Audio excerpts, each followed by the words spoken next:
The alarm on Admiral Marcus Weston's phone was set for 4:15 every morning, but he was never asleep when it went off.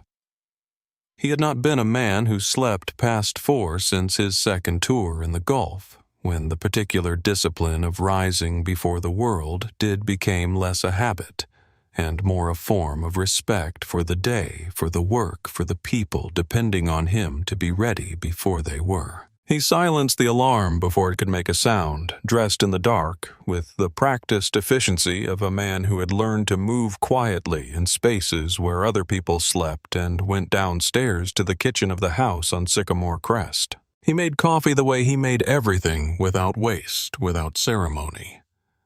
While it brewed, he stood at the kitchen window and looked out at the driveway where the shape of the thing he had purchased 3 weeks ago sat beneath a gray canvas cover waiting.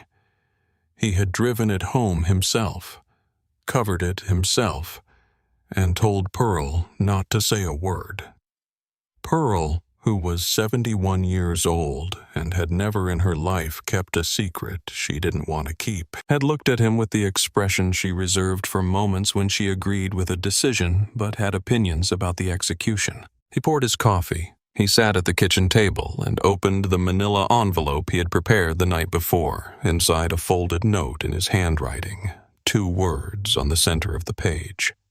He placed it on the table with the spare key on top of it. The keychain, a single polished ring with no decoration, because Marcus Weston did not believe in decorative keychains any more than he believed in unnecessary adjectives. Then he picked up his briefcase, looked at the envelope one more time, and walked out the front door at 4:50 in the morning. He drove to Langford Naval Station in the dark, the road empty, the base perimeter visible 2 miles out from the glow of the security lights along the fence line. At the gate, Corporal Deshaun Briggs was already at his post as he always was, and he snapped a crisp salute as the Admiral's staff car rolled through. "Morning, sir." "Morning, Corporal." "Good night." "Quiet, sir." Marcus nodded and kept driving. He liked quiet nights. He had seen enough of the other kind. Upstairs in the house on Sycamore Crest, Imani Weston was still asleep at 4:50 in the morning because she was 18 years old and had graduated from Jefferson Preparatory Academy the previous afternoon, and had cried exactly once in the parking lot afterward, a single controlled collapse behind her grandmother. Pearl's wide-shoulder private and brief, before reassembling herself for the photographs and the dinner and the evening that followed. She had gone to bed at 11 and slept the deep gravity-pulled sleep of someone whose body had been held at tension for months and was finally in the dark of the first night after it was over, allowed to let go. She did not hear her father leave. She had not heard him leave on a single morning in the 18 years she had been alive, though she had known about it since she was small. When she was 5 or 6, she used a pad to the top of the stairs in her socks and listen for the sound of the front door, a sound so careful it was almost not a sound at all, the deliberate not-click of a man who had learned in places where sound traveled wrong to move through the world without disturbing it. She would hear it and stand there at the top of the stairs in the dark, feeling simultaneously safe and hollow. The 2 feelings she associated most completely with having a father who belonged to something larger than a household. She didn't go to the top of the stairs anymore. She had grown out of it the way you grow out of things that once felt necessary and then one day simply don't. But on this particular morning of June 17th, the Tuesday after her graduation, the morning of her 18th birthday, she woke at 7:12 to the smell of something sweet coming through the floor vents, and she lay still for a moment with her eyes open, letting it reach her before the day could start. Cinnamon, brown sugar, the particular caramelized warmth of Pearl's cast-iron skillet, French toast which Pearl reserved for mornings that required celebration, though she would never describe it in those terms. If you asked Pearl why she was making French toast, she would say she had bread that was going stale, and it seemed a shame to waste it. She had been saying this for 30 years. No one in the family believed her anymore, and no one said so, because some rituals are more meaningful for being left unexamined. Imani lay still for another 30 seconds. Then she remembered what day it was. Then she remembered what the garage held. Then she sat up. She paused at her desk the way she did every morning. Now the letter pinned above it at eye level, the paper gone soft at the folds from handling. Dear Miss Imani J., Weston, it is with great pleasure that the United States Naval Academy offers you admission to the class of 2029. She had received it in March. She had read it so many times the words had lost their shape and become something else, not language exactly, but proof. The concrete physical evidence that what she had been working toward had a destination. She did not read it this morning. She just looked at it for 3 seconds and let it be true. Then she went downstairs. Pearl was at the stove. Her back turned, the wide shoulders of her housecoat moving as she stirred something that did not need stirring. She did not turn around when Imani came into the kitchen. Happy birthday, baby. Thank you, Aunt Pearl. There's a note on the table. Imani looked. The manila envelope was there with the keychain sitting on top of it, glinting under the overhead light.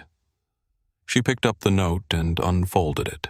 Drive. She looked at Pearl, who was still not turning around. Aunt Pearl, go on, child. Garage doors up. Imani went out through the side door in her pajamas, pale blue cotton, a graduation gift from Pearl's sister in Savannah that she had opened 2 nights ago and immediately put on. The June air was already warm at 7 in the morning, heavy with the particular weight of a southern summer that has decided to arrive early and stay indefinitely. The neighborhood was still mostly asleep. A mockingbird somewhere in the magnolia tree 3 doors down was cycling through its repertoire. She saw it before she fully processed what she was seeing. The canvas cover had been removed. The car sat in the garage with the overhead light on the way. You present something you want seen, and it was the color of the sky at the precise moment before it decides to become night. Not black, not quite blue. A blue so dark it absorbed light rather than reflected it, so that the whole surface seemed to breathe rather than shine. It was a Maserati Levante, and it was the most beautiful object Imani Weston had ever seen in her life, and her very first thought. The most honest thought that arrived before any other was that it belonged to someone else, that there had been some spectacular administrative error involving the garage and a neighbor and an extremely dramatic vehicle. She stood on the concrete step for a full 60 seconds. Then she saw the license plate, Imani 18. She walked around to the driver's side. Tucked under the windshield wiper, a folded note in her father's handwriting. She unfolded it, standing in the driveway in her pajamas with the June air warm around her and the neighborhood still quiet. Baby girl, you worked for this. You earned this. Drive safely. Love, Dad. She sat down on the front step and cried for approximately 4 minutes. Before the phone call, before the blue lights, before the handcuffs and the convoy and the parking lot that would appear on every screen in North Carolina by nightfall. Before all of it, on the front step of the house on Sycamore Crest, Imani Weston was just an 18-year-old girl who had received the most beautiful gift of her life and was crying because her father had left before sunrise to go command 48,000 sailors, and she could not tell him she loved him in person, and some feelings require crying whether you have time for it or not. Before you can understand what happened in the parking lot of Crestfield Plaza on the afternoon of June 17th, there are things you need to understand about Admiral Marcus Jared Weston. He grew up in Robeson County, North Carolina, in a house at the end of a road that dead-ended into a field. His parents worked. His father drove a delivery truck for a regional grocery chain. His mother was a licensed practical nurse who worked double shifts at the county hospital 3 days a week and slept on the 4th. They were not poor in the way that announces itself with drama. They were poor in the way that requires management, the kind of poverty that is less a condition than a full-time administrative task, a constant optimization of which necessity goes unmet this week. so another necessity can be met next week. Marcus was 9 years old when his father had a stroke at the wheel of the delivery truck on a Wednesday morning and ran off Route 211 into a drainage ditch. He survived, but the left side of his body did not fully survive with him. He could walk with a cane. He could not drive. He could not lift. He could not work. He went on disability, and the check was not enough. And Marcus' mother picked up a fourth shift, and the family reorganized itself around the new reality, the way families do quietly without ceremony, because there are no ceremonies for the reorganization of ordinary people's lives. Marcus graduated from Lumberton High School at 17 with a 4.1 GPA and a scholarship to UNC Pembroke, which he deferred because a scholarship to Pembroke still required money he did not have, and the Navy was offering a different proposition. You give us your time, we give you a future. He enlisted at 17 with his mother's signature on the parental consent form. She drove him to the recruiter's office in Fayetteville and sat in the waiting room while he signed the papers. And when he came out, she hugged him for a long time and said nothing because there was nothing to say that the hug did not already contain. That was 33 years ago. Now in June of this year, Rear Admiral Marcus J. Weston, 4 stars. Because the Navy grades its admirals on a scale, and 4 is the top commanded naval station. Langford, the largest naval installation in the southeastern United States. Home to 22,000 active duty personnel, 12,000 civilian employees, and a combined operational capacity that made it one of the most significant military installations on the Atlantic seaboard. He had spent 33 years earning those stars. 2 deployments to the Persian Gulf, 1 to the Horn of Africa, command of a destroyer, then a carrier strike group, then the installation itself, promotions that came not through politics or connections, but through the particular kind of performance that other officers noticed and remembered and talked about in rooms Marcus was not in. He made $189,000 a year. He owned the house on Sycamore Crest outright. He had invested carefully and spent modestly for 3 decades because he had grown up in a house where money was a resource to be managed rather than a comfort to be enjoyed. And that particular understanding, once installed, does not fully leave you. He had thought for most of his adult life about what it would mean to give his daughter the thing he had never had at 18, the concrete, physical, undeniable proof that the work had mattered, that there had been a destination, that you could begin at one end of a very long road and arrive at the other end carrying something. So, yes, he bought his only child a Maserati Levante for her 18th birthday, because she had a 4.4 GPA, because she was the captain of the Jefferson Prep cross-country team for 3 years and had won the regional championship in her sophomore season, because she was the first student from Crestfield County in 13 years to gain admission to the United States Naval Academy at Annapolis, because his great-aunt Pearl had once worked a 16-hour shift on a concrete floor rather than spend money on a motel room, and he had never forgotten that. And he wanted his daughter to grow up in a world that felt wider than that floor, because he could. When Imani called him at 7:22 that morning crying so hard he could barely parse the words, Marcus Weston sat at his desk at Langford headquarters and listened and felt something in his chest that he could not have named and did not try to. It was not quite joy. It was something more layered than joy, the particular feeling of having built something carefully over a long time, and then seeing the person you built it for receive it and understanding all at once the full weight of what it had cost and deciding the cost was correct. "Dad," she managed, "this is too much." "It is not," he said. "It's a $190,000 car. I know what it is. I bought it." "Dad, you earned it," he said. That's the end of the conversation on that subject. She was quiet for a moment, her breathing evening out. and he sat at his desk and let the quiet settle, and then he made a decision he had been weighing since 4 in the morning. He said it because not saying it was its own kind of failure, a different kind, a softer kind, the kind that feels like protection but is actually avoidance dressed up as love.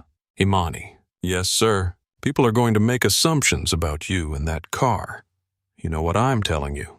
A pause. When she spoke, her voice was careful. Yes, sir. Head up. Hands visible. Drive carefully. If you're ever stopped, comply first and we fight later. Together. You understand me? Yes, sir. Good. Now go enjoy your birthday. He hung up and turned back to his readiness reports and tried not to think about the specific particular weight of what he had just done.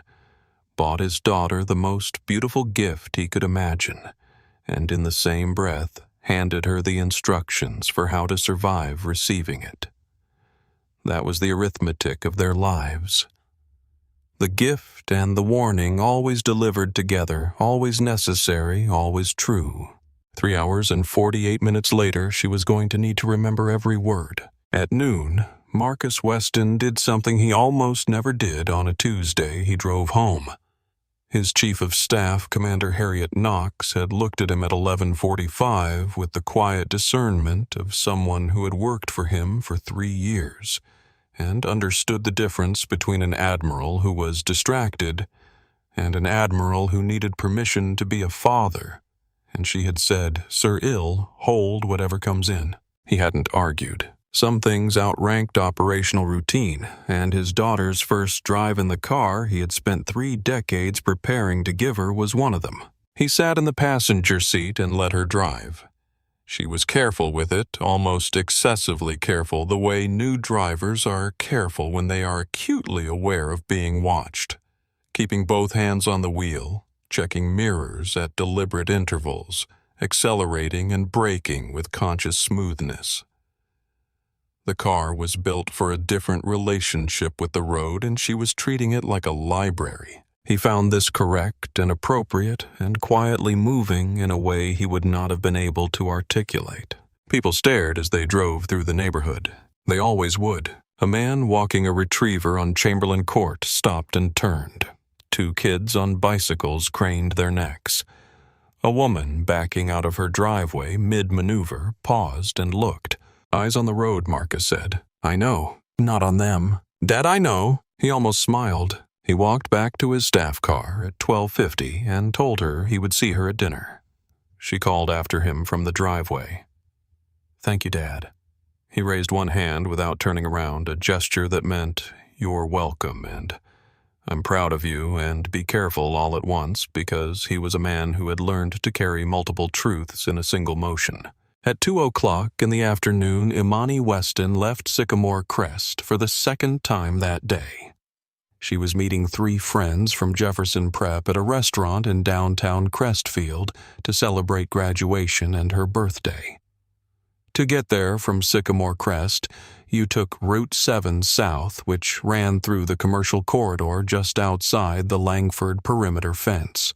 She drove with the conscientious attention of someone who understood in a way that many young drivers do not, that the margin for error was not distributed equally, and who had been reminded of that fact just this morning by the one person in the world whose voice she trusted most. The Maserati crossed the intersection at Route 7 and Caldwell Avenue at 2:31 in the afternoon, passing within clear line of sight of Naval Station Langford's Gate 2. At Gate 2, Corporal Deshaun Briggs was running a standard vehicle check when the midnight blue Levante rolled by on the public road. He recognized it immediately. The car had been a topic of conversation at the 7:00 duty change. The kind of story that moves through a military installation, the way good news always does, with a kind of shared warmth, a collective acknowledgement that one of their own had done something generous and fine. Briggs watched it continue south toward Crestfield Junction and returned his attention to the gate. Half a mile behind Imani in the parking lot of a strip mall at the corner of Route 7, and Mercer Boulevard officer Dale Pruitt was in his patrol car eating a late lunch and watching the road. Dale Pruitt was 38 years old, and he had been a police officer for 11 of those years, the last 5 of them assigned to the Route 7 corridor through Crestfield.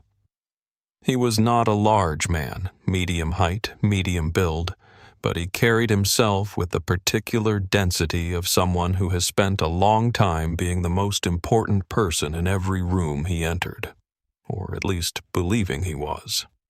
He had brown hair going thin at the crown, a jaw that was always slightly set, and a way of looking at things at people specifically that was less observation than categorization. His colleagues in the Crestfield PD called him sharp, said he had good instincts, said he could read a situation before most people even registered there was a situation to read. This was the language they used, and they used it in good faith because they were working from the same data. Pruitt gave them his own account of his own stops, his own narrative of his own decisions, his own story about what good policing looked like. What they were not doing, what no one in the Crestfield PD had done in 11 years, was looking at the actual numbers. If someone had looked at the numbers, they would have found the following in 5 years on the Route 7 corridor. Officer Dale Pruitt had conducted 431 traffic stops.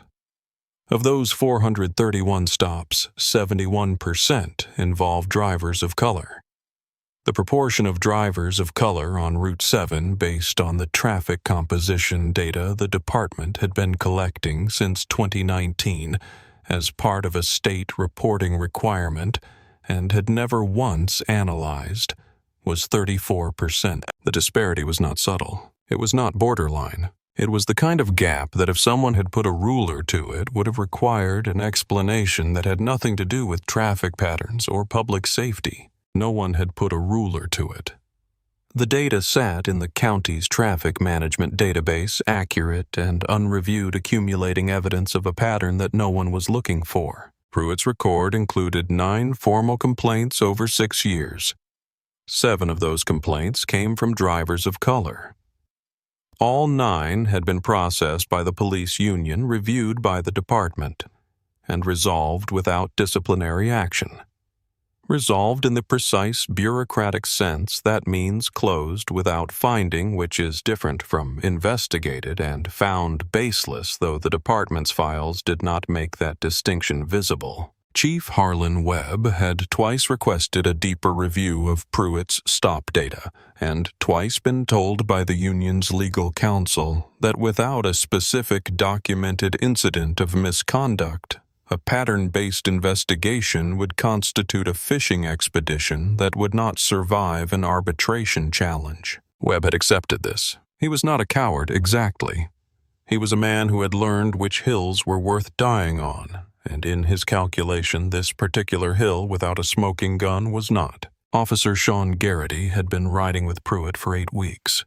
He was 22 years old, fresh from the academy, with the kind of idealism that hadn't yet been ground down to a nub, but was definitely showing wear at the edges. He had grown up in Mooresville, played 4 years of high school, baseball, read the police reform literature his academy instructors had assigned, and some they hadn't, and arrived at Crestfield PD with a genuine belief that the job was what you made it, that you could be good at it and also be good, and that those two things were not in conflict. 8 weeks with Dale Pruitt was in the process of educating him differently, not through any single dramatic moment, but through the accumulated weight of small compressions, the way Pruitt described stops before they happened, the particular language he used about certain neighborhoods and certain vehicles and certain types of people, the way questions were not so much answered as absorbed and redirected. Garrity had learned to feel uncomfortable about specific things, and to have no language for that discomfort, which is perhaps the most disabling kind of discomfort there is. Pruitt looked up from his lunch when the Maserati rolled through the intersection. He put the sandwich down. There was no hesitation in it, just the reflex of a man whose patterns have become over time indistinguishable from instinct. Garrity noticed the shift in Pruitt's posture before he said anything, the way his shoulders came forward slightly, the way his attention narrowed and focused. Garrity had learned to read this the way you learn to read weather. It didn't always mean trouble, but it usually meant Pruitt had decided something. "See that Maserati?" Pruitt said. "Yeah, watch it." Garrity watched. The car moved through the intersection at exactly the speed limit. It signaled before changing lanes, not a lazy last-second signal, but a deliberate early signal, the kind that a new driver makes when they are thinking carefully about every step. At the next intersection, it stopped completely at the red light, the nose of the car level with the stop line not an inch past. When the light changed, it accelerated smoothly and kept pace with the flow of traffic. "She's driving fine," Garrity said. Pruitt didn't answer. They followed for 6 blocks. 6 blocks during which Imani Weston did not commit a traffic violation, did not roll a stop sign, did not drift into another lane, did not exceed the speed limit by a single mile per hour. 6 blocks during which Pruitt's hand moved slowly, steadily toward the control panel for the light bar, the way a man's hand moves toward something he has already decided to do while his conscious mind is still constructing the justification. Garrity said, "There's a graduation cap on the passenger seat. I can see it from here." "I see it, and the plate matches the Sycamore Crest address." Pruitt's voice was patient the way a teacher's voice is patient when a student asks the wrong question.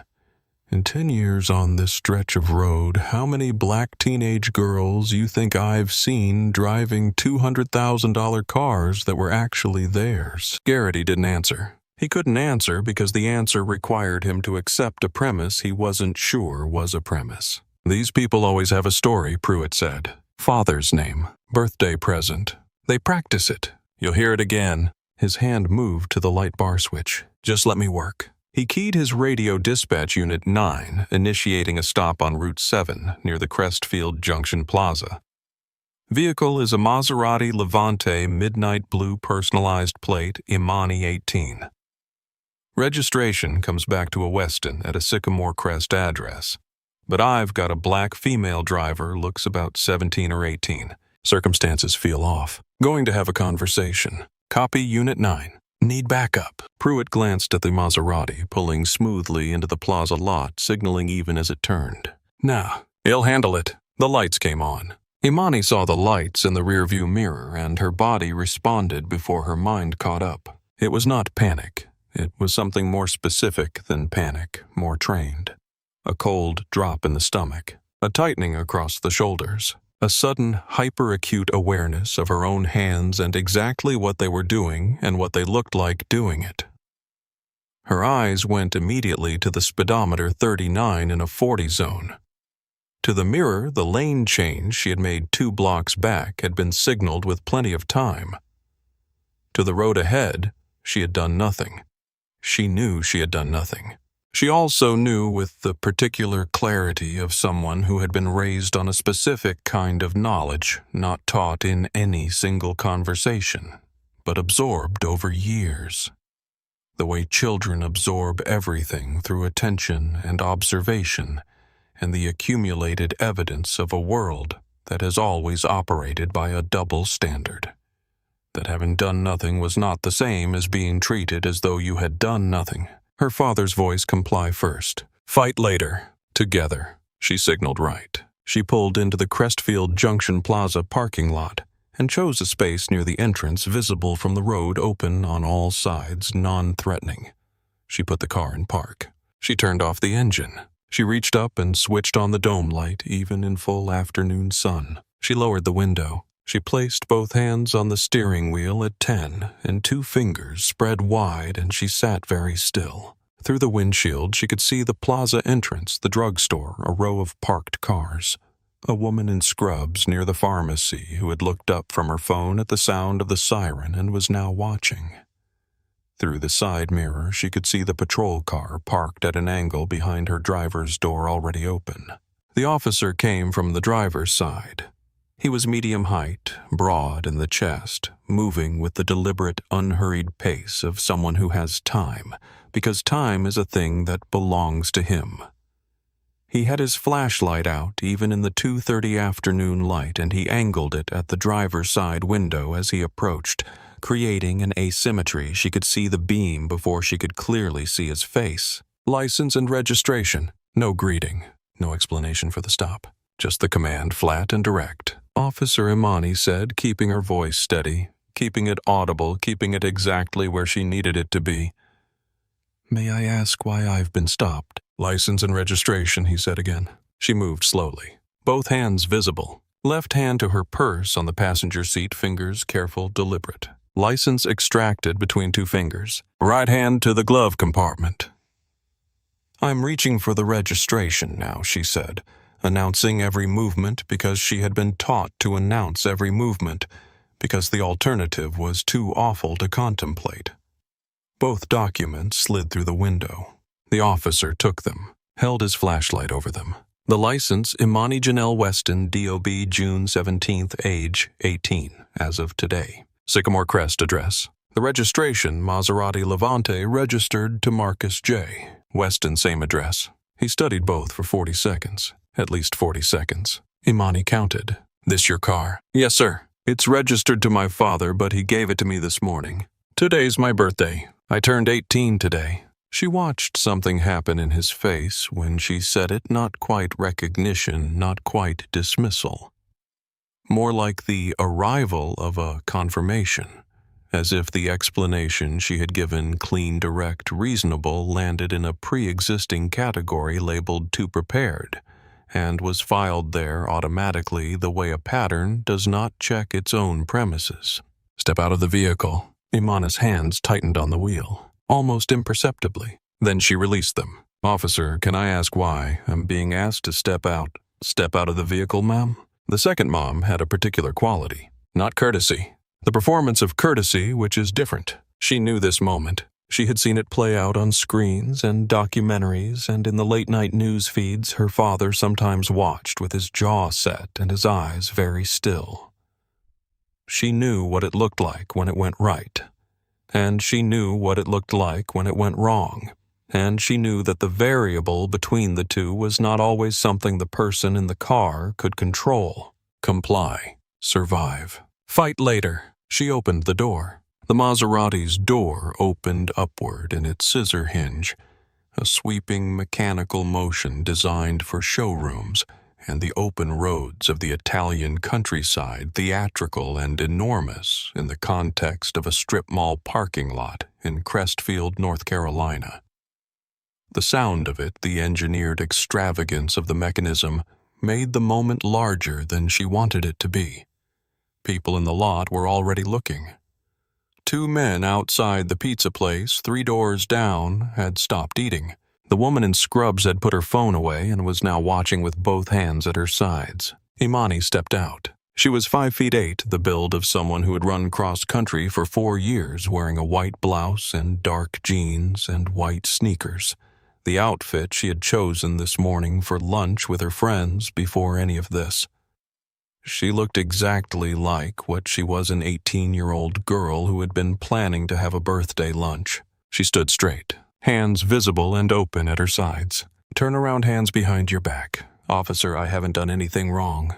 Her voice was still steady, still controlled. This car was a birthday gift from my father. His name is Marcus Weston, as the commanding officer at Langford Naval Station. If you call him right now, he can verify all of this. It would take 30 seconds. You're being detained for investigation of possible vehicle theft. He was reaching for his belt.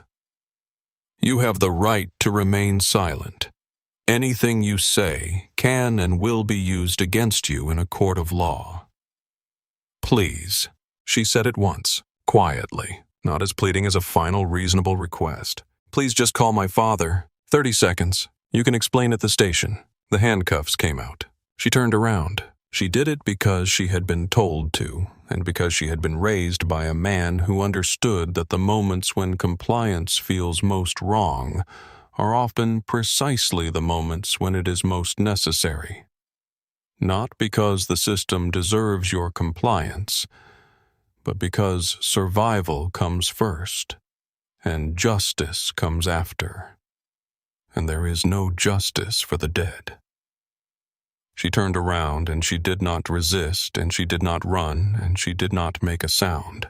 The metal closed around her wrists with 2 small mechanical clicks. She would remember those clicks for the rest of her life with the physical specificity of things that get recorded below the level of ordinary memory. Not the sound exactly, but the sensation.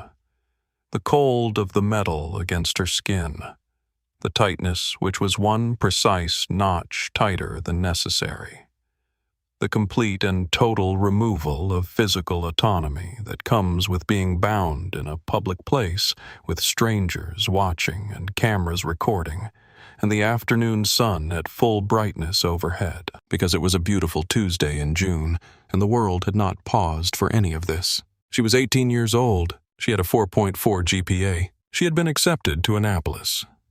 She had never in her life received so much as a detention slip at Jefferson Prep. She had spent the morning crying on her front step because her father had given her the most beautiful thing she had ever seen. And now she was standing handcuffed in the parking lot of the Crestfield Junction Plaza, while a crowd of strangers gathered and an old man she didn't know was holding up a phone and her graduation cap was still on the passenger seat of her car where she had left it. Brim-up tassel hanging sitting in the afternoon light through the windshield like a small, precise indictment of everything that was happening. Behind Pruitt's, back officer Sean Garrity stood near the hood of the Maserati with his hands on his belt and his eyes on his boots. He had looked up once when the handcuffs came out. He had looked at the graduation cap on the passenger seat. He had looked at the gold ribbon on the hood, slightly lopsided now from highway wind. He had looked at the registration, still in Pruitt's hand, Marcus J., Weston's sycamore crest, and he had looked at Imani standing straight, head up, hands bound behind her back in a public parking lot on her 18th birthday, and he had not said anything. He would think about that silence for the rest of his career. At the far edge of the parking lot, Earl Dupree was 68 years old. A retired Navy bosun's mate who had done 22 years and lived for the last 14 in the house 3 blocks from Crestfield Junction because it was affordable and quiet and his daughter's family was nearby. He had been walking home from the hardware store when he came through the parking lot and saw the Maserati with the personalized plate and the gold ribbon on the hood, and he had recognized both. The whole neighborhood south of Langford had been talking about the Admiral's gift to his daughter since the morning duty bus stop. Earl Dupree was not a man who was easily surprised by the world's capacity for injustice, but he was a man who believed in documentation. He opened his phone to Facebook Live and pressed record, and began to speak in the measured, unhurried cadence of someone who has been watching things unfold for 7 decades and has learned that accuracy is more powerful than outrage. "Folks," he said, "I need you to pay attention to what I am showing you right now." The rear door of the patrol car closed with a sound that was entirely different from the sound of a regular car door, heavier, more final, the specific terminal quality of a mechanism designed to seal rather than simply close. The interior smelled of industrial cleaner, and beneath it something the cleaner had never fully reached, a layered, embedded smell of fear and stress and human bodies in distress that had seeped into the hard plastic over years of use and would not come out no matter how thoroughly you scrubbed the surface. The back seat had no interior handles. There was a plexiglass partition between the seat and the front of the car, and beyond the partition, a wire mesh screen. And through the mesh, Imani could see the dashboard and the radio, and through the windshield the parking lot and the Maserati. The gold ribbon was still on the hood. Her graduation cap was still on the passenger seat exactly where she had placed it that morning when she left the house, because she had thought she might want it for the photograph at lunch. Brim up, tassel hanging. Nobody had touched it. She leaned back against the hard plastic partition and breathed.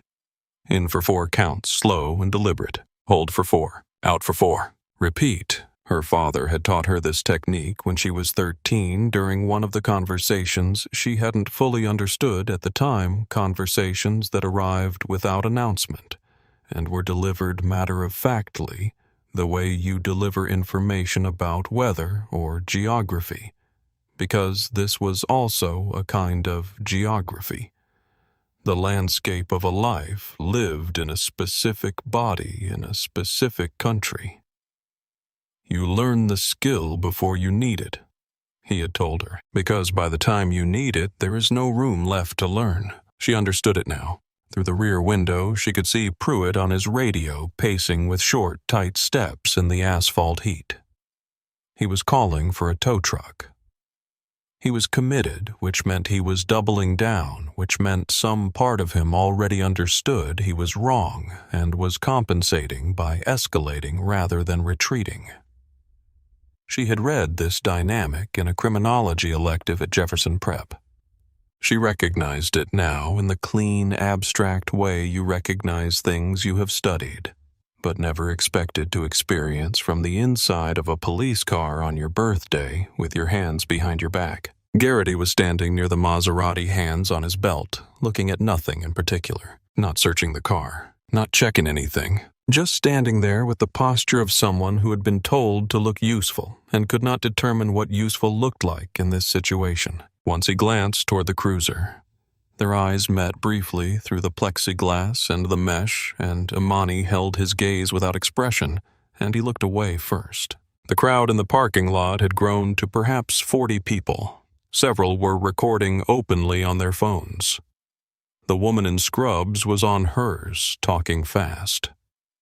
The older man in the VFW cap, Earl Dupree, though she didn't know his name, was holding his phone steady at chest height, broadcasting to an audience that at this moment had just ticked past 8,000 viewers and was climbing. Imani thought about her father. She thought about the specific pause before he had said what he didn't want to say this morning. The 2 or 3 seconds of silence that had contained the whole weight of 33 years of navigating a world that had given him everything and made him pay for every inch of it. He had known. He had bought her the most extraordinary thing he could imagine giving her, and he had known, not as a certainty, not as a prediction, but as a possibility too frequent to ignore, that this was something that could happen. And it had happened, and she was sitting in the back of a police car at 2:47 in the afternoon of her 18th birthday, breathing in 4s, watching the gold ribbon on the hood of her car move slightly in the June breeze, and she was waiting. She was very good at waiting. Her father had taught her that too. He had every right to drive away and call a lawyer, but he called his daughter first. Think about that for a moment. What would you have done if you got that phone call, if it was your child sitting in the back of that patrol car on their birthday? Would you have stayed calm, or would everything inside you have broken open? Tell me in the comments below. I want to hear from you, or from. And if this story is hitting you somewhere real, hit that like button and subscribe our channel, because we have more stories like this one, and every person in them deserves to be heard. At Gate 2 of Naval Station, Langford Corporal Deshaun Briggs was running a standard outbound vehicle inspection when the blue and red strobes appeared in his peripheral vision on the public road to the south. He completed the inspection military discipline, always finish what you start, and then he raised his standard-issue binoculars toward Route 7. He saw the Maserati. He recognized it immediately. He confirmed the plate. He watched the stop unfold, the approach, the exchange at the window, the door opening upward with its characteristic theatrical sweep, the girl stepping out onto the asphalt.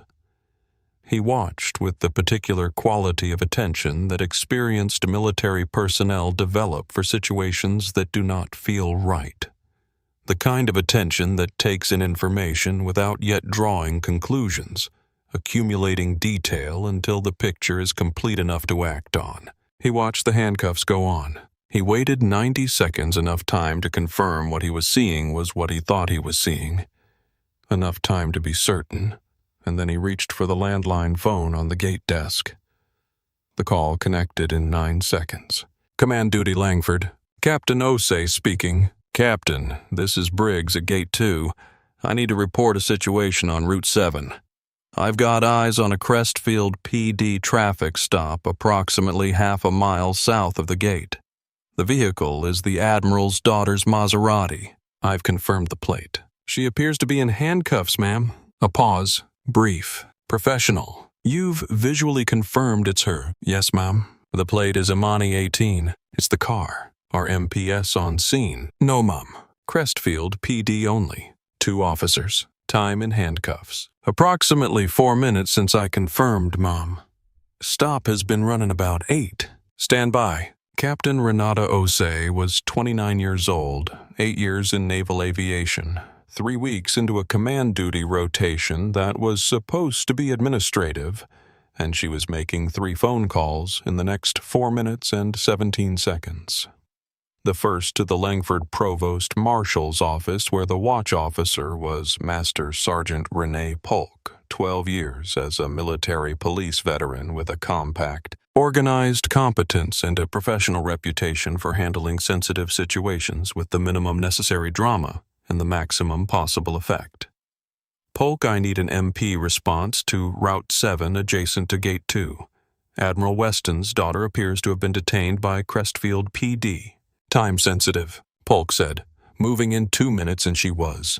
The second to Commander Harriet Knox, the Admiral's Chief of Staff. Knox knocked on the Admiral's office door, entered, and stood at the threshold until he looked up from his readiness reports. Then she said the words directly and without decoration because that was what he needed, sir. Gate. 2 reports, Imani has been detained by Crestfield PD on Route 7.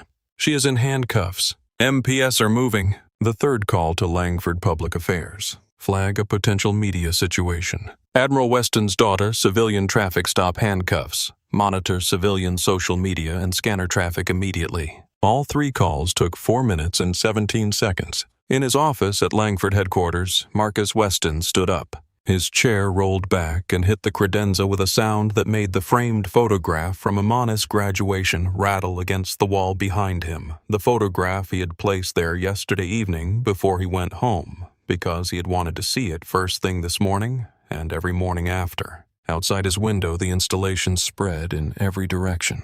Barracks and motor pools and training ranges and the parade field where he had taken command 3 years ago in a ceremony that his daughter had attended in a blue dress and watched with the expression of someone memorizing something they intend to carry for a long time. He could not see Route 7 from here, but he knew exactly where it was. His voice when it came was quiet, controlled, carrying the particular temperature of a very calm man reaching the edge of a very long patience.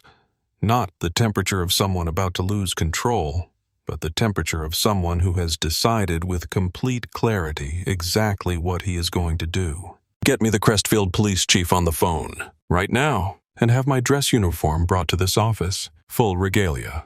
3-vehicle escort. Staff car ready in 4 minutes. Knox left. She returned in 90 seconds with the dress uniform on its hanger. The dark blue jacket. Light blue trousers with the gold stripe, white shirt, black tie. The uniform for the moments that require the full, unambiguous weight of authority to be visible from across a parking lot. While he changed, Knox patched through Chief Harlan Webb. Chief Harlan Webb was 54 years old and had run the Crestfield Police Department for 9 years through 2 mayoral administrations, a federal review, and a use of force settlement 3 years ago that he had managed without fully resolving. Because managing and resolving are different operations that produce different outcomes. He was not unintelligent. He understood from the first syllable of Marcus Weston's name that he was already behind in a situation he had not yet fully mapped. The Admiral did not match his careful, measured opening. He stated facts, just facts delivered with the weight of someone who has spent 33 years in rooms where the most powerful thing you can do is eliminate all unnecessary language and leave the situation standing alone, where everyone can see it. Chief Webb, my daughter is 18 years old. Today is her birthday. She is driving a vehicle I purchased for her as a birthday gift this morning. The vehicle is registered in my name. She has a valid driver's license and a current registration. All of this is verifiable with a single phone call that has not been made. Your officer has had my daughter in handcuffs for 16 minutes. Sir, I'm attempting to reach the officer on scene. I don't need you to reach him. I'm going there myself. A pause. Not hesitation, the deliberate space of someone giving the other party a chance to make the correct choice. I am giving you two options. Option 1, you call that officer right now and tell him to release my daughter. Option 2, I arrive at your officer scene in my staff car with my command flags flying, and you deal with the consequences of that arrival. I suggest you decide quickly. You have 5 minutes. Sir, I understand you're concerned, but procedure. Your procedure has had my daughter in handcuffs for 16 minutes for receiving a birthday present. You have 4 minutes and 30 seconds. A pause. The sound of a man who has just understood the full shape of the situation he is in. Yes, sir. I'll make the call immediately. Good. He hung up. Looked at Knox. Time to scene. 4 minutes, sir. Then let's not waste them. Sergeant Diana Okafor had been with the Crestfield PD for 14 years. She was 41 years old, compact and quick-eyed, with the habitual watchfulness of someone who had learned to read situations faster than she perhaps should have needed to, because the situations that mattered most were often the ones that looked most ordinary on approach. She pulled into the Crestfield Junction Plaza at 2:49 and read the scene in the first 10 seconds. Not as a checklist, as a single integrated impression that arrived complete the way experience compresses 1,000 observations into an immediate understanding 18-year-old black girl in handcuffs beside a Maserati with a gold ribbon on the hood. Crowd of 40-plus people with phones uniformly elevated. Parking lot in direct line of sight of Langford Gate 2. Pruitt standing near his cruiser with the rigid posture of someone committed to a position he was not ready to abandon. Garrity near the Maserati looking at asphalt. She also saw with a physical jolt she would not describe to anyone for several days 2 black SUVs with U.S. Army markings turning into the far end of the lot with the purposeful velocity of vehicles that know exactly where they are going. She went to Pruitt first. Talk to me. What do we have? Possible vehicle theft. Driver's 18. Vehicle registered to someone else. Claims birthday gift from her father, but can't. Did you verify with the registered owner? I was in the process. Okafor's voice dropped to the register she used when she needed to be heard without being loud. Dale, she's been in handcuffs for 17 minutes. How long does it take to dial a phone number? I was following standard procedure. Detain first, verify second. That is backwards. What was your probable cause for the initial stop? The silence that followed lasted just long enough to answer the question. Pruitt's jaw moved. He started to say something about instinct, about experience, about the way the girl had been driving too carefully like she was working at it, and Okafor listened to approximately 8 words of this, and then she was done. She was already forming the direct order, already reaching for the authority she had every right to exercise. And then Master Sergeant Renee Polk stepped out of the lead military SUV and crossed the parking lot with the focused efficiency of someone who has not come here to discuss anything. Polk identified herself. She stated clearly, and without space for misinterpretation, that the individual in Pruitt's custody was the dependent daughter of Admiral Marcus Weston, commanding officer of Naval Station Langford. She confirmed the vehicle had been purchased that morning as a birthday gift. She confirmed the registration, the valid license, the current insurance. She said all of it was verifiable with a single phone call and had been verifiable from the moment Pruitt had asked for license and registration.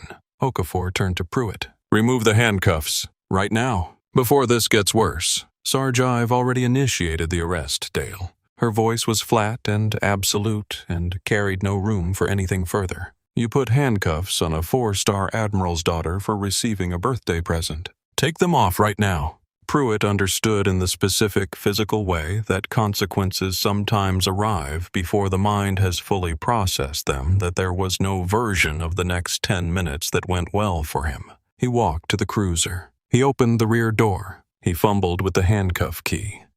His hands were not entirely steady. The cuffs came off with 2 small clicks, the reverse of the 2 that had closed them 23 minutes earlier. The crowd felt the convoy before they saw it. It was not sound, not yet. It was a shift in the quality of collective attention, a change in the way the 40-odd people in the parking lot were oriented, the way a room full of people will turn toward a door before it opens, if they have been waiting long enough. Earl Dupree, whose Facebook Live had just crossed 41,000 concurrent viewers, said into his phone in the same measured, unhurried voice he had been using for 23 minutes, "Folks, something's coming." 3 Chevrolet Suburbans' black government plates turned into the north end of Route 7. They were moving at a pace that was not aggressive, not racing, not urgent, the way emergency vehicles are urgent, but unmistakably intentional. The pace of vehicles that have already calculated every variable and have no uncertainty about the destination. On the front fenders of the lead vehicle, mounted on small chrome brackets, were 2 flags, not large, precisely regulation size. The personal command flags of a flag officer, 4 white stars on a field of red. Master Sergeant Polk, standing near the second military SUV, saw them and made the small, reflexive adjustment of posture that happens below conscious thought in the presence of superior rank, the kind of thing that happens to people who have served long enough that certain responses have moved below the level of choice. The 4 MPs beside her made the same adjustment at approximately the same moment, a synchronized straightening that rippled through the group like a small wave. Officer Dale Pruitt saw the flags and felt for the first time in 23 minutes the full weight of what he had done. It arrived not as a thought, but as a physical sensation, a dropping, hollowing feeling in the chest, sharp enough that his hand moved to the hood of his cruiser without intention, the unconscious seeking of something solid. He knew those flags. He had worked the Route 7 corridor for 5 years, half a mile from the largest naval installation in the southeastern United States, and he knew what 4 stars meant. He knew the rank, the authority, the scale of what it represented.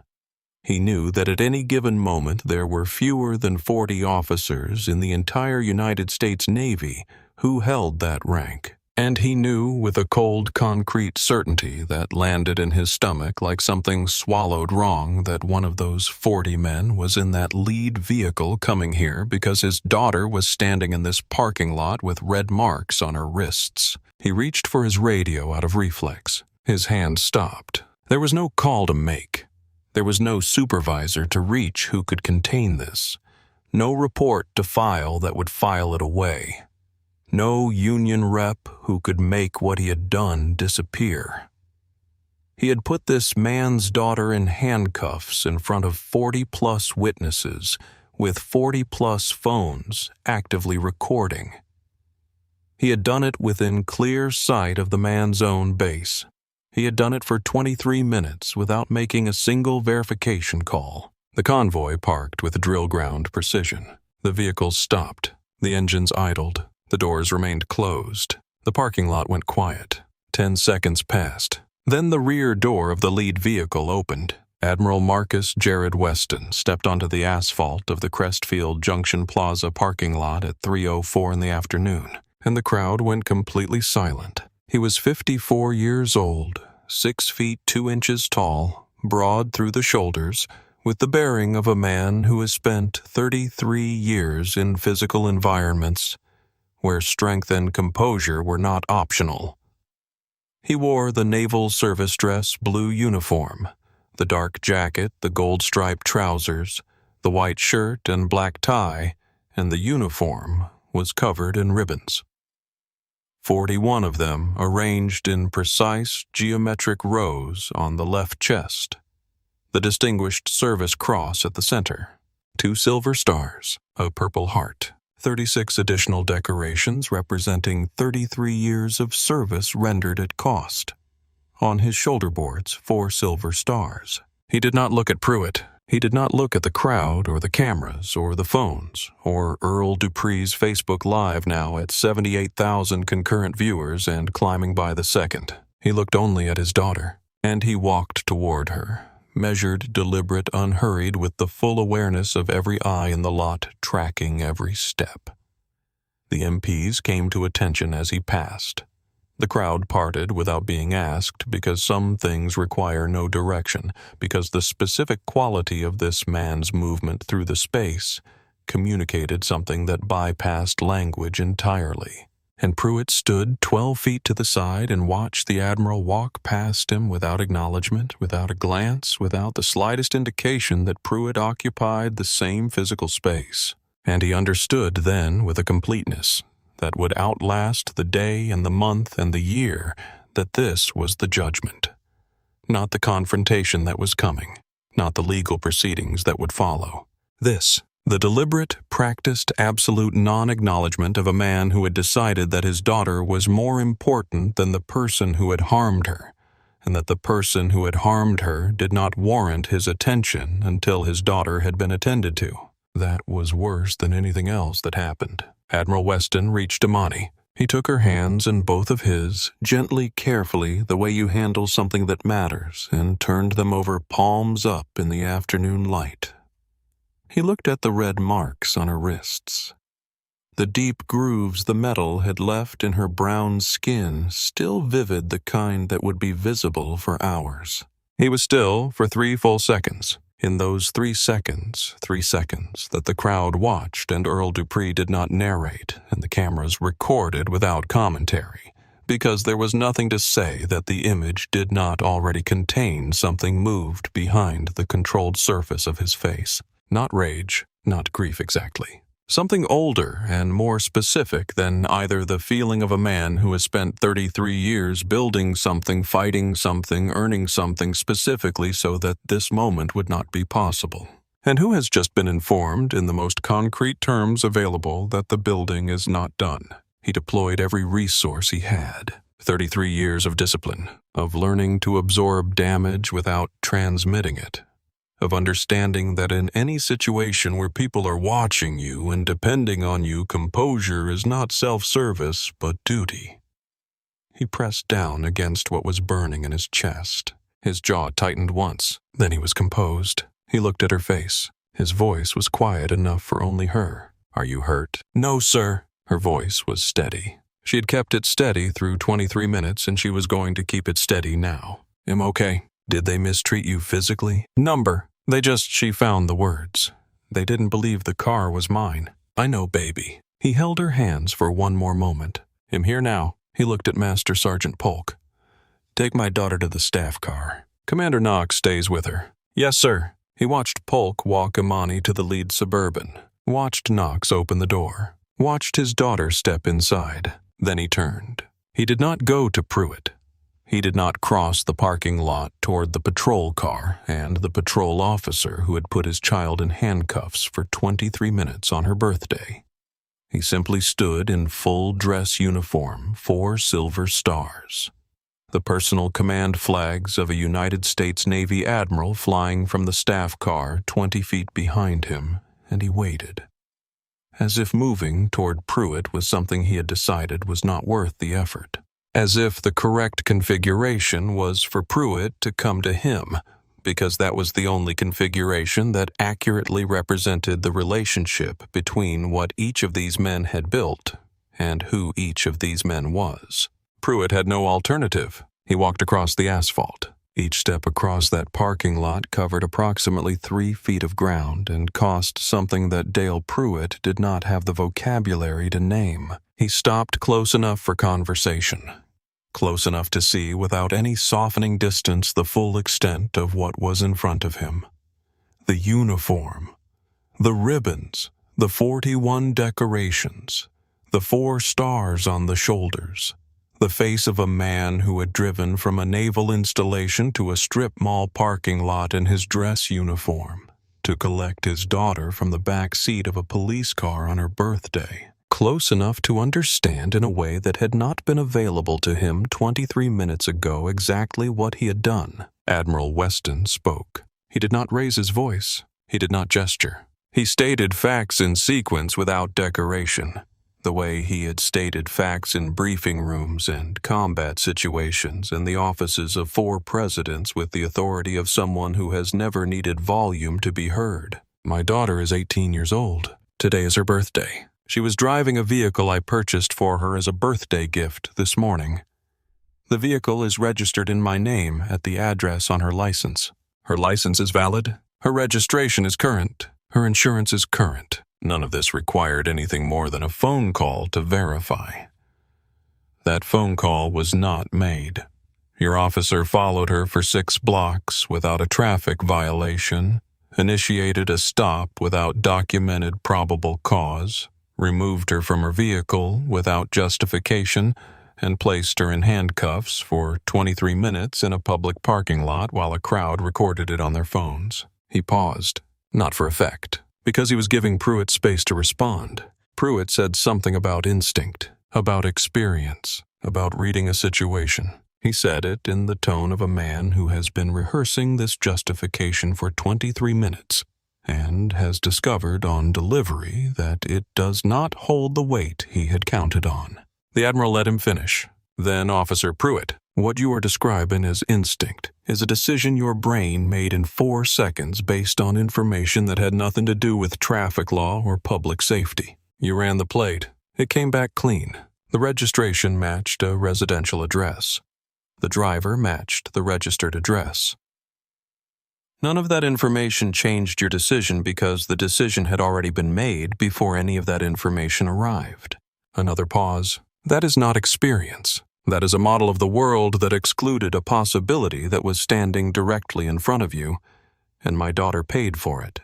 He looked at Sergeant Okafor. Sergeant? Yes, sir. I trust you understand what needs to happen next. Yes, sir. I do. He looked once more at Pruitt, not the long look of someone making a final point, but the brief, completed look of someone who has finished with a subject, and then he turned and walked back to his staff car. Earl Dupree, broadcasting to 89,000 viewers, said quietly, "And that, folks, is what accountability looks like."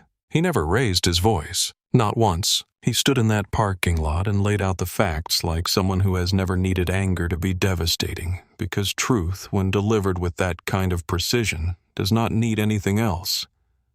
I keep thinking about that walk Pruitt had to make across that asphalt. What do you think went through his mind in those steps? What would have gone through yours? Tell me in the comments. I read every one, and if you have not already subscribed, our channel now is a good time. There are more stories like this one, and the people in them deserve an audience. At 4:15 in the afternoon, 71 minutes after the handcuffs went on, Earl Dupree ended his Facebook Live broadcast at 214,000 views with the words, "Justice is on its way, folks." I've seen it before. It moves slow sometimes, but when it moves, it moves. He was right on both counts. By 4:30, the recording was on every local news station in North Carolina. Not the full broadcast, the key segments. Imani stepping out of the Maserati with her hands spread wide. The handcuffs going on, the convoy arriving, the Admiral standing in the parking lot in full dress uniform. These were the images that traveled first because they told the story without requiring narration. The Crestfield PD dispatch recording surfaced at 4:40 Pruitt's voice on the radio. His exact words, "I've got a black female driver, looks about 17 or 18. Circumstances feel off. Combined with the footage, it answered every question anyone might have had about the probable cause for the stop. By 6 o'clock, Chief Harlan Webb issued a statement consisting of 4 sentences. He expressed concern. He announced that Officer Pruitt had been placed on administrative leave with pay pending investigation. He said the department took all allegations of misconduct seriously. He did not apologize. He did not acknowledge that anything had gone wrong. He said allegations even though there were 40-plus witnesses and approximately 37 separate video recordings and a dispatch transcript. By 7:30, Victor Calloway had arrived at the house on Sycamore Crest. Victor was 56 years old, a former JAG officer who had known Marcus Weston since the Gulf and had spent the last 20 years as one of the foremost civil rights litigators in the state of North Carolina. He sat at Pearl's kitchen table with a yellow legal pad and a pen and asked Imani to tell him exactly what happened in the order it happened without editorializing. She did. He wrote for 45 minutes and asked 9 specific questions, and then he sat back and looked at what he had written. "How do you feel?" he asked her. "Like I want something to actually change," she said. Calloway looked at the Admiral. The Admiral looked at his daughter. Something passed between them that did not require words. "Then let's make something change," Calloway said. By 8 o'clock, the governor of North Carolina called Marcus Weston directly. The conversation lasted 11 minutes. The Attorney General called 40 minutes later. The Federal Department of Justice Civil Rights Division began reviewing Pruitt's stop data, the full 5-year data set from the Route 7 corridor the following morning.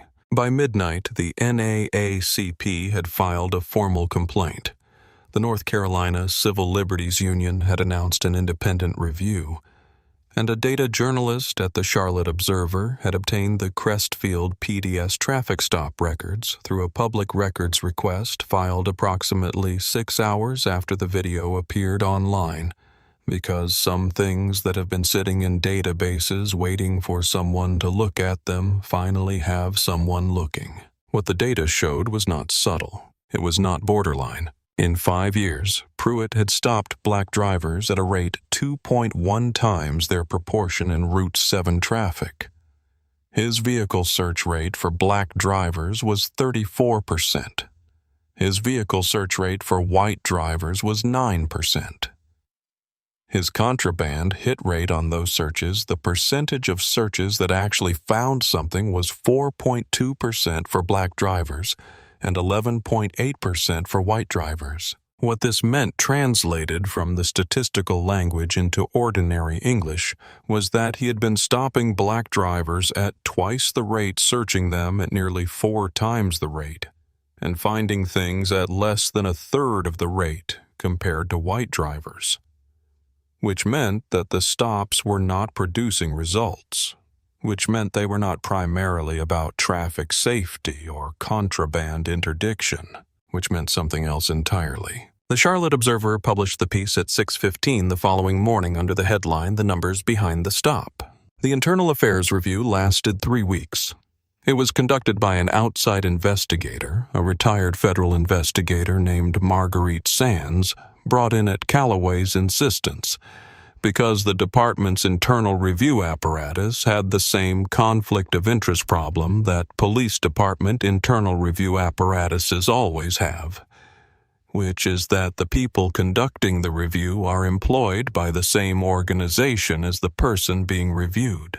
Sands interviewed everyone. She interviewed Pruitt, who gave her the instinct narrative. She interviewed Garrity, who had 24 hours to decide what he was going to say, and used 18 of them. She interviewed Okafor, who gave her a precise account of exactly what she had observed, timed, and sequenced, and documented in the notes she had made in her car on the way back to the precinct.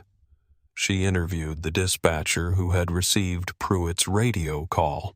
She interviewed Earl Dupree. She interviewed Patricia Givens, the woman in scrubs who had filmed 4 minutes and 12 seconds of continuous footage, including the moment the handcuffs were applied. On the 11th day of the review, Sands called Garrity back in. She sat across from him in a small conference room at the Crestfield PD, and she asked him directly, "At any point during the traffic stop, did you have any reason to believe the vehicle had actually been stolen?" Garrity looked at his hands. He had spent 11 days making a decision that most people would not have needed 11 days to make, because most decisions that seem hard from the inside are hard only because of what they cost, not because of what is right. He knew what was right. He had known what was right standing in that parking lot with his eyes on his boots. He had simply not been ready to pay the cost. He looked up at Sands. "No, ma'am. I did not have reason to believe the vehicle was stolen. I saw a graduation cap on the passenger seat and a gold ribbon on the hood and a registration that matched the driver's address. I didn't say anything. That was wrong. I should have said something.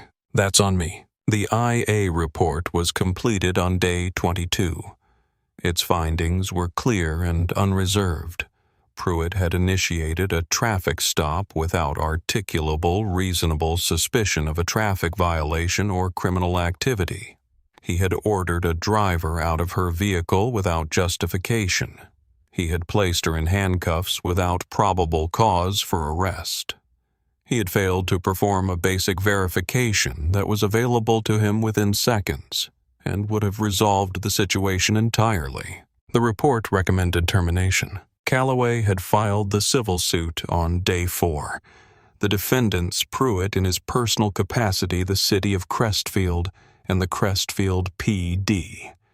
The causes of action: Fourth Amendment violation for the unlawful seizure, Fourth Amendment violation for the false arrest and deprivation of rights under federal civil rights law.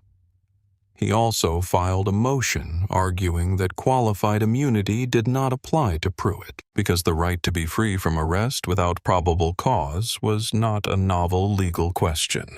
It was the most basic constitutional right in the book. The police union reviewed the file for 48 hours and then quietly declined to provide Pruitt with legal representation. Pruitt had to hire his own attorney.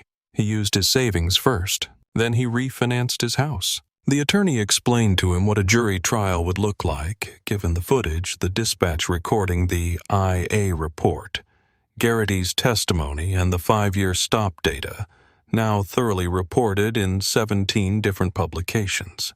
Pruitt took the plea deal. He lost his law enforcement certification permanently. He received 2 years probation. He lost his pension because the pension board determined that the conduct underlying the criminal charges constituted misconduct that made him ineligible for retirement benefits. The civil suit settled 14 months after the stop. Marcus Weston donated every dollar of the settlement to the Naval Justice Fund. 1 year after the stop, Dale Pruitt was working the night shift at a regional logistics warehouse outside Greensboro, unloading trucks that arrived between midnight and 6 in the morning. He had a lot of time in those hours to think. In the single interview he gave to a police reform podcast produced by a Raleigh journalism school, he said, "I told myself I was acting on experience. But experience is just pattern recognition. And my patterns were wrong. I put a girl in handcuffs on her birthday because I could not imagine that her father had built what he built. 33 years, 4 stars, a Distinguished Service Cross. I could not imagine it. Not because I'm stupid, but because somewhere in 11 years of stops that nobody ever looked at closely, I had built a picture of the world that didn't have room for what was actually standing in front of me. And I acted on that picture, and she paid for it." The podcast episode was used in law enforcement training programs in 9 states within 8 months. Because Garrity had testified truthfully at the IA review in his sworn deposition for the civil case in every proceeding where his account was relevant, and because Admiral Weston had specifically and personally requested that the department consider leniency in Garrity's case, Garrity kept his badge. The Admiral's letter on Garrity's behalf was 3 paragraphs long. It said Officer Garrity did not do the right thing in the parking lot. He knows this. He has said so under oath without being asked to and without his testimony being compelled. The question now is not whether we punish him for what he failed to do, it is whether we give him the opportunity to become the officer he should have been in that moment. I believe he has earned that opportunity. This is my request, not my demand. You will make the decision you believe is correct. But I wanted you to know that from the perspective of the family that was most directly affected by what happened on Route 7 Officer Garrity's, honesty mattered. It matters when someone in a position of power tells the truth at a cost to themselves. I think it is worth preserving that. Garrity was reassigned to a different district, enrolled in a mandatory training program, and placed under enhanced supervision for 24 months. He stayed. He did the work. He carried with him, for the remainder of his career, the specific weight of what happens when you know something is wrong, and choose silence because that weight does not lift when the situation resolves. It becomes part of you, a particular kind of knowledge that makes you different afterward, if you let it.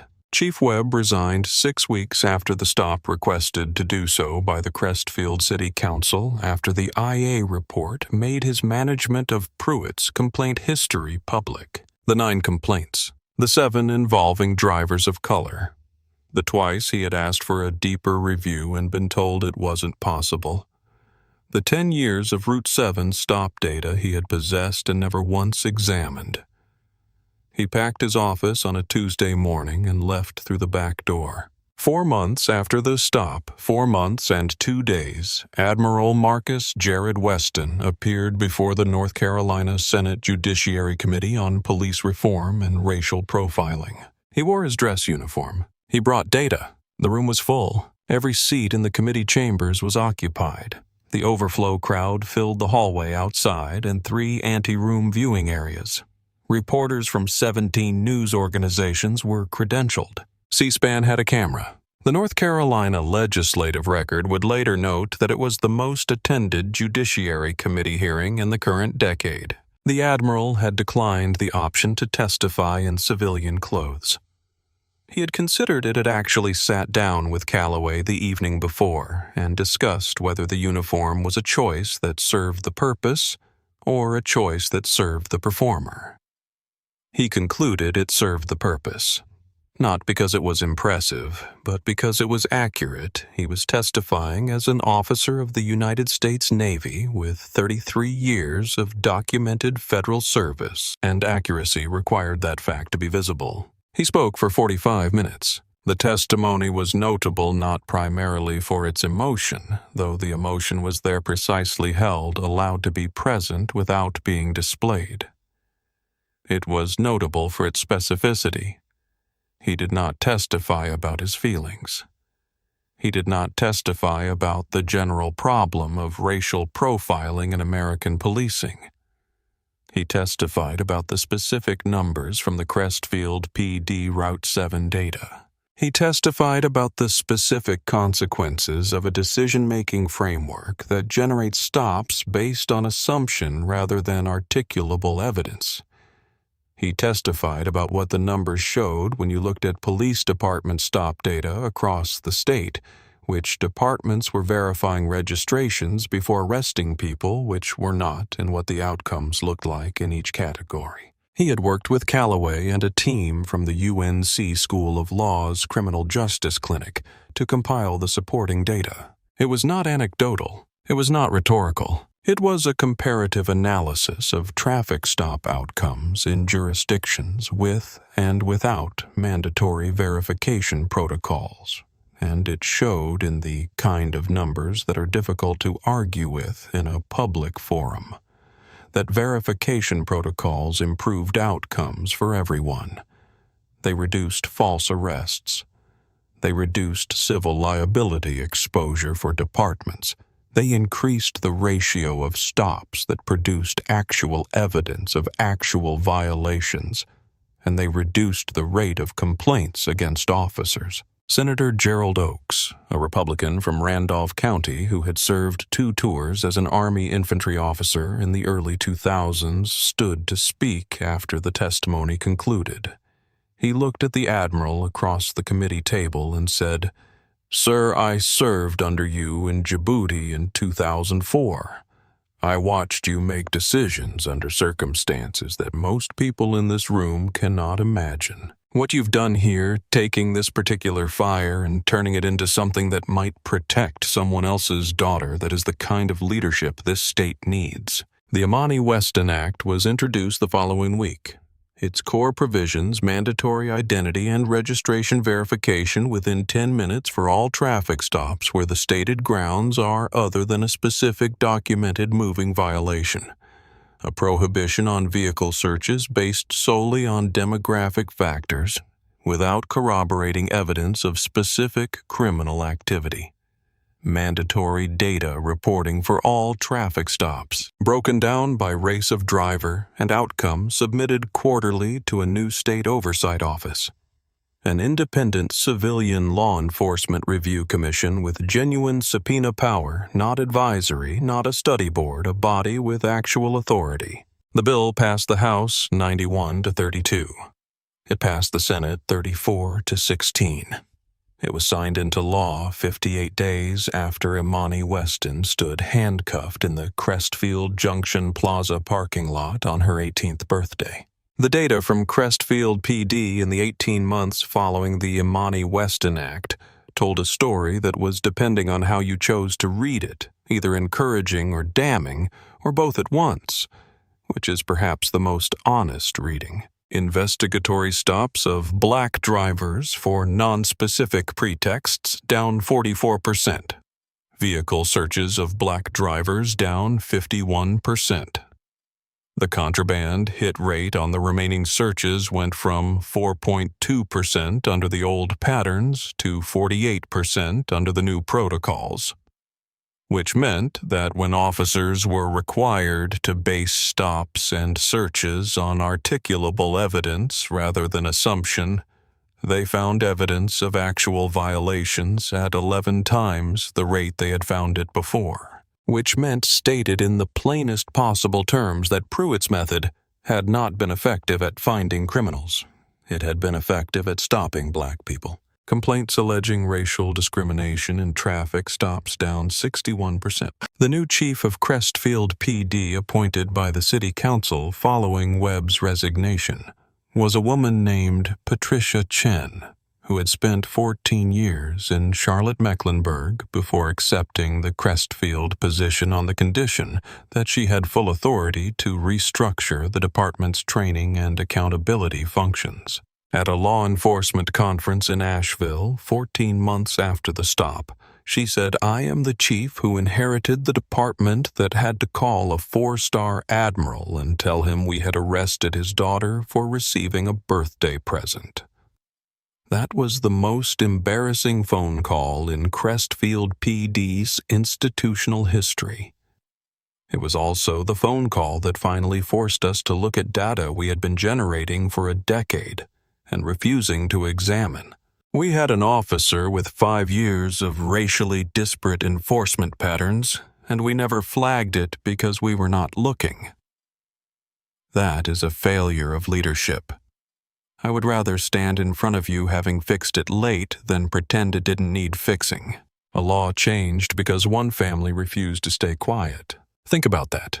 The data was sitting in the database the whole time, 11 years of numbers that told the story, and nobody looked until a 4-star Admiral made it impossible to look away. What does it take for the right people to finally look? I would love to hear your thoughts in the comments below. Subscribe our channel if you have not already. These stories need an audience, and you being here matters more than you know. Sergeant Diana Okafor was promoted to lieutenant and appointed head of the newly established Crestfield PD Training and Accountability Division. She designed the initial training curriculum herself, working with officers from the State Attorney General's office and a professor from Campbell University's law school. At the center of every cohort's first week, the Route 7 body camera footage played in full with Okafor walking the room through Pruitt's decision-making frame by frame, not to humiliate him, not to use his failure as spectacle, but to make visible in precise and concrete terms every moment at which a different choice had been available and had not been made. At the end of the first training session, a 23-year-old officer from Hoke County raised his hand. "Lieutenant, what would the right call have been right at the beginning?" Okafor looked at him. "The right call was not to make the stop. But if you're in the car and your partner is making the stop, and you're pretty sure it's wrong, the right call is to say so. Out loud, in the moment, not in the deposition." She let that sit for a moment. Officer Garrity was a good man who made a bad choice at the critical moment. The good news is that a bad choice in a critical moment is recoverable if you tell the truth afterward. The better news is that you can make the right choice in the moment. It costs you something. It's worth it. 11 states adopted versions of the Imani-Weston Act within 2 years. The work was uneven, the way reform work always is. Some versions had teeth. Some versions had the form of the law and not the substance. But the number that mattered most, the number that Calloway put in the speech he gave at the UNC law commencement 14 months after the stop, was the number of false arrests that the verification mandate had prevented.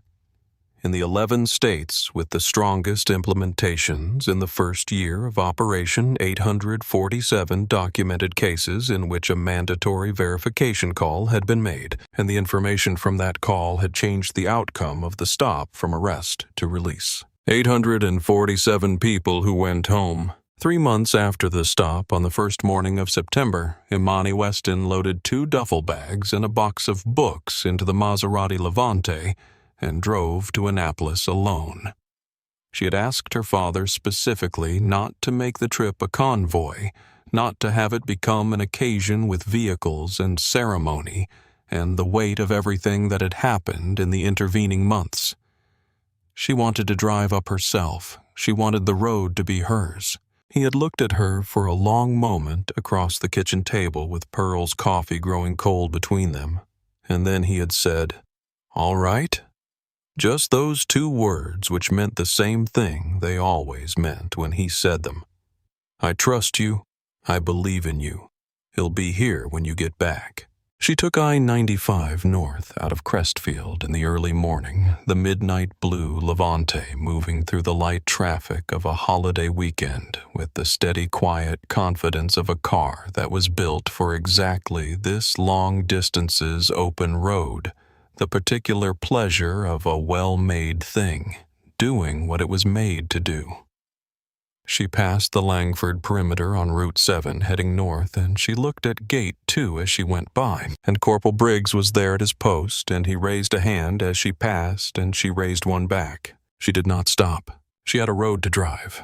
She stopped once for gas in Maryland, once for coffee in Delaware, and she arrived at the United States Naval Academy at Annapolis in the early afternoon of a day that was clear and cool with the particular light of early September, which is different from any other light, sharper, the shadows longer, the colors more concentrated, as though the summer has finally agreed to become something else. She drove through the stone gate and onto the grounds of an institution that had been producing naval officers since 1845, and she found the in-processing station for new plebes, and pulled into the parking area designated for incoming vehicles, and a third-year midshipman named Kowalski, who had been assigned to the vehicle registration intake desk that afternoon, looked up from his clipboard. He looked at the car. He looked at the registration Imani handed him.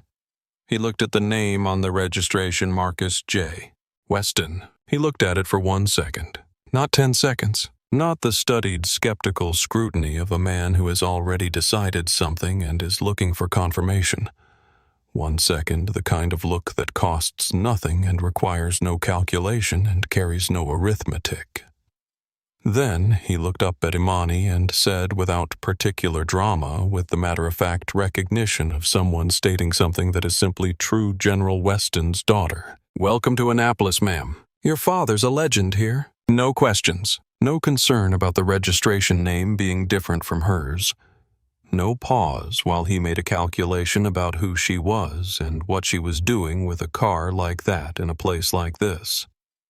Just the acknowledgement, uncomplicated and complete, that she was here, that she had earned the right to be here, that the man whose name was on the registration had been building something for 33 years, and she was part of what he had built. She called her father that night from her bunk in the barracks. He picked up on the first ring. She told him about Midshipman Kowalski, about the registration, about the 1 second that had not cost anything. She told him that nobody had questioned it, had just welcomed her. And she heard something in the quality of his silence before he spoke. Not the silence of a man who had nothing to say, The silence of a man who has been carrying a specific weight for 33 years and has just been told quietly and without ceremony by his daughter calling from her first night at the Naval Academy that the weight can be set down now. Not forever, but here, for this moment. That's how it should be, baby girl. He said that's what I've been fighting for. She told him she loved him. He told her to make him proud. She said she already had. They were both right. The Maserati sits in the garage at Sycamore Crest now when Imani is at Annapolis. Pearl keeps it company. Marcus drives it on Sunday mornings sometimes when the neighborhood is quiet and Pearl's French toast is on the stove, and the light is the particular clear light of a morning that has not yet decided what it will become. He thinks on those mornings about the 847 people who went home because a law changed. He thinks about every kid on every Route 7 in every city that doesn't make the news driving carefully, hands visible, doing everything right, waiting for the world to look at them, the way Midshipman Kowalski looked at his daughter plainly without arithmetic as someone who simply belongs here. He drives carefully on those mornings. He keeps his hands at 10 and 2, and sometimes when the road is quiet and the light is right, and the world feels briefly like it is getting there slowly, imperfectly, at the cost of too much and the labor of too many. He lets himself believe that it actually is. If this story moved you, if it stayed with you, please share it, not for the numbers. Because every story like this one is a reminder that dignity is not something that can be taken away permanently, no matter how hard someone tries. Like this video, share it with someone who needs to hear it and subscribe our channel because there are more stories coming and every one of them deserves a witness. Thank you for staying until the end of this story. Stories like Imani's are not easy to sit with. They ask something of you and you showed up and gave it. That matters more than we can say. We will see you in the next one.